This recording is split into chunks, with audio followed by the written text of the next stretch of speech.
आता या पेपरमधला हा कठीण मधला प्रश्न येतो, पण तरी पण हा सोडवता आला असता जर तुमची PYQ चांगली असते तर एक लॉजिक खूप छान लागलं असतं. आता इथं बघा, इथं शब्द तुम्हाला वापरलेला होता गडद हिरवा आणि इथं शब्द वापरला आहे क्लोरोसिस आणि आयोगाने दोन्ही प्रश्न विचारले होते, क्लोरोसिस आणि इंटरव्हेनल क्लोरोसिस. जेव्हा संपूर्ण पान पिवळं होतं त्याला आपण म्हणतो क्लोरोसिस आणि फक्त शिरांमधल्या भागात जर हिरवा झाला असेल, पिवळा झाला असेल तर त्याला म्हणतात इंटरव्हेनल क्लोरोसिस. मला एवढं तर कळलं ना, क्लोरोसिस म्हणजे पिवळं होणं आणि इथं होतंय गडद हिरवा, हा शब्द उडला. आयोगाने विल्टिंग किती वेळा विचारले, हा तर विचार केला असेल ना, कधी कोणीतरी सांगितलं असेल ना विल्टिंग म्हणजे काय, विल्टिंग म्हणजे कोंबून जाणं, मग पानं हिरवं राहतील का, त्यामुळे हाही उडला. आणि सगळ्यात महत्त्वाचं इथं होतं मृत होती, डेड टिश्यू. आणि डेड टिश्यू डेड कधी होतो, मृत कधी होतो, जेव्हा त्याचं होतं नेक्रोसिस.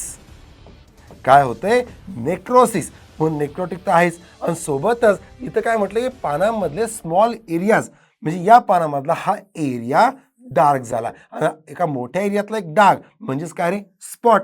उत्तर आलं असतं, एक नॉर्मल लॉजिक होतं, उत्तर आलं असतं. काही कठीण आहे का, फक्त कॉन्फिडन्स पाहिजे आणि तयारी पाहिजे PYQची आणि तुमच्या लॉजिकची.